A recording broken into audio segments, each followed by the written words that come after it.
Welcome to the Highly Effective Man podcast, hosted by former Navy SEAL turned life and fitness coach. I'm your host, JP Bolwahnn. This podcast is your resource for unlocking the healthiest, most productive, and highly effective man within you. Let's go.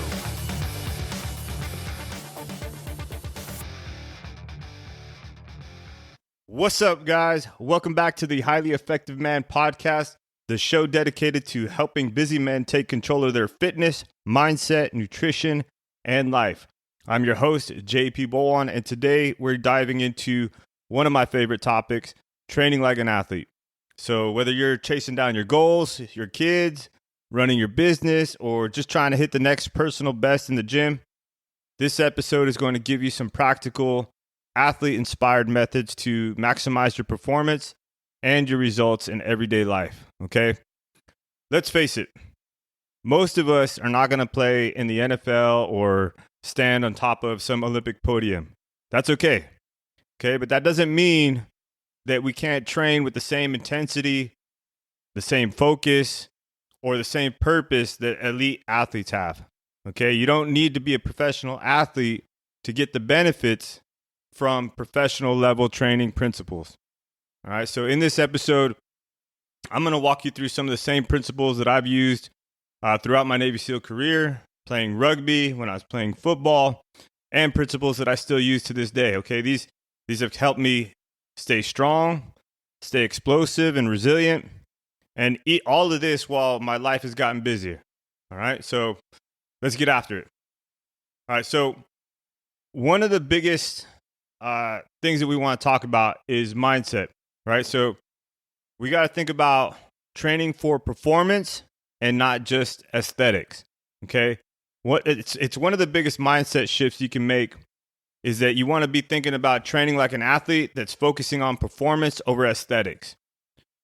Sure, okay, athletes look good, but their training is not just about appearance, all right? So it's a byproduct, okay? It's about function, strength, speed, agility, endurance, okay? If you shift your focus from how can I look better to how can I perform better, you're not only going to look better as a byproduct, but also you're going to become more capable in every aspect of your life. Okay, so think about it. When you train for strength, you're building muscle so that you can handle the rigors and the activities of everyday life. When you train for endurance, you're not going to be winded, chasing down your kids or walking up a set of stairs, okay? Or grinding through a tough day. When you work on mobility, you're reducing the chance for injury, right? You're helping your joints move throughout their full range of motion. So how do we make this shift of training for performance instead of just how we look, okay? It isn't by picking up a bodybuilding magazine and just doing whatever workouts in there. You have to start thinking like an athlete, all right?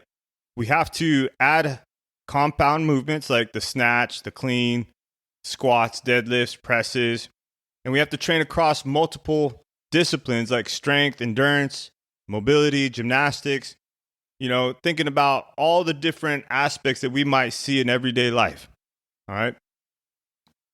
And, if you're focused on just, lifting weights, aim for, a balance between power, hypertrophy, right? Where I'm trying to make my muscles grow, gymnastics, and endurance.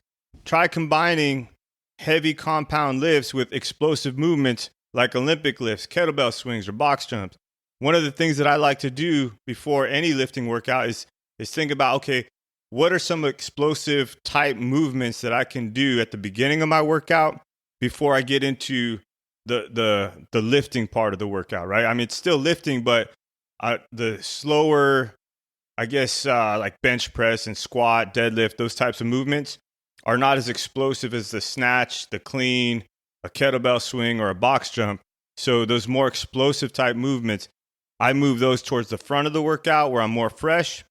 And then the other movements that are a little bit slower, less explosive, towards the middle and the end of the workout. All right. And then next thing you want to think about is, how am I going to structure my training? Okay. An athlete will do it with either phases or periodization. Okay. They don't show up and just give 110% in every workout, and blow it out the water, right? So their training is structured in phases, right? And what you want to do is that you're building your routine around cycles of high intensity, recovery, and everything in between. Okay. Because what this does is it helps you maximize progress while minimizing injury and burnout. All right. So typically, what you'll see in periodization is like it might be broken up into like a strength phase, a hypertrophy phase, or a power phase, an endurance or conditioning phase. And so if you're thinking like an athlete, you might think in those terms, right? In my strength phase, I'm going to focus on lifting heavy or low reps, like 1 to 3 rep range, right? Or some high intensity workouts. In my hypertrophy phase, I'm going to focus on some higher reps with a moderate weight, because what I'm trying to do is build muscle, right? Stimulate the muscle for growth. In my endurance and conditioning phase, I might be using high intensity interval training, right? So, like fast sprints on the assault bike or circuit style training to increase stamina and work capacity. So by cycling through these phases, you're allowing your body to adapt, recover, and to continue progressing without hitting plateaus.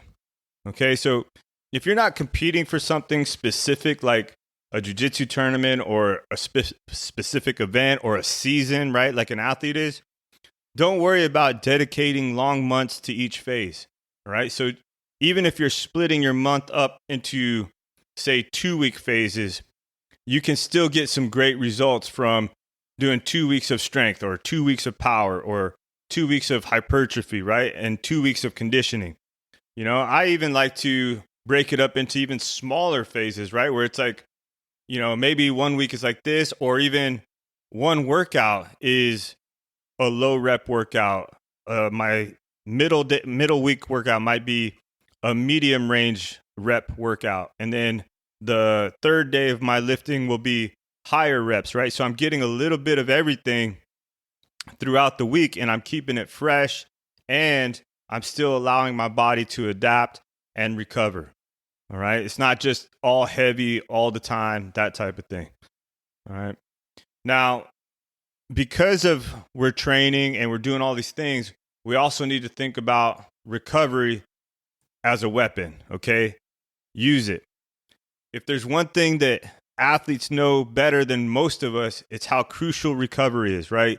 You see all these athletes promoting recovery tools and different things out there, right? Because they treat recovery like it's a part of the training. It's not something that's optional. If you're training hard, you need to recover. Sleep, stretching, mobility work, and even active recovery days are built into the routine. Okay, so us as men with busy lives, we tend to push recovery to the back burner, right? It's like the last thing we think about. But guess what? If you're not recovering properly, you're not going to get stronger, okay? You're just going to end up being sore and risking injury. All right, so some of the key things to think about with recovery is that we want to look at our sleep, right? We're aiming for 7 to 9 hours of quality sleep, because this is when your body is actually repairing itself from the stresses that you've put it through, okay? I'm actually probably getting around 6.5, but my goal is 7 to 9, okay? We also want to focus on mobility work, right? Spending at least 10 to 15 minutes a day on mobility drills. I mean, things that you want to focus on, right? Especially us men is our hip flexors, our shoulders, the hamstrings, areas that get tight from sitting at a desk or in a chair, right? All those little muscles that just get tight that you never think about stretching. Focus on stretching those 10 to 15 minutes a day. One of the things that I enjoy is having an app that has, stretching routines that you can do at night. And sometimes some of these apps, you can pick how long you want to be, whether it be a 10-minute, 15, or 20-minute stretching session. And it just runs you through a progression of stretches throughout the week. Okay. We also want to think about active recovery. So on days off, when I'm not working out, go for a walk. Okay. You could also do yoga, You could hop on a bike at a low intensity. Anything that's going to promote blood flow and recovery without taxing your body too much, right? I also like to think of, walking 9 holes in golf, right, as active recovery, right? Sometimes it's not the most relaxing because you think, okay, I'm going to go golf, I'm going to have a great time, and then you have a bad shot, and then, then you're frustrated. But besides the point, it's active recovery that we're looking for, getting some kind of light blood flow going, because that's actually going to help you recover better. All right. Treat recovery like it's a part of your training routine. Without it, you're just going to be running on empty, and you can't be effective, whether it's in the gym, at work, or at home. All right. Next thing we want to talk about is dialing in our nutrition like an athlete. All right. You've heard it before. Abs are made in the kitchen. But not only abs, athletic performance starts there too. Okay, athletes don't treat food as an afterthought. They use it to fuel their performance and recovery. And you should too, right? So instead of jumping on the latest diet trend, like everybody's on the carnivore diet right now, like focus on fueling your body with the right kinds of foods, okay? Think about proteins, carbs, fats, hydration, right? Protein, this is key because it's what helps your muscle repair, and it also helps your muscle grow. If you're training hard, you should be aiming for 1 gram per pound of body weight for the type of training that you're doing, right? If you're not training as hard, you can go down to like 0.8 per pound of body weight. Carbs, don't fear the carbs, okay? Because they fuel your workouts. So make sure that you're opting for complex carbs like oats, sweet potatoes, and whole grains. But you can have any carb, but in moderation or in the proper proportions, okay? Make sure that you're looking at the fats. You're getting healthy fats that support hormone production and recovery. Fats are important. Focus on sources like avocados, nuts and seeds, olive oil, that type of stuff, okay? And make sure you're hydrating, because staying hydrated keeps your joints lubricated. It helps with recovery, and it helps with your cognitive function. So if you're someone who feels like they're too busy to eat clean, think of it this way. Athletes treat food as fuel.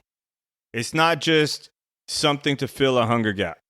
It's what makes the difference between feeling sluggish and being highly effective in both your workouts and in daily life.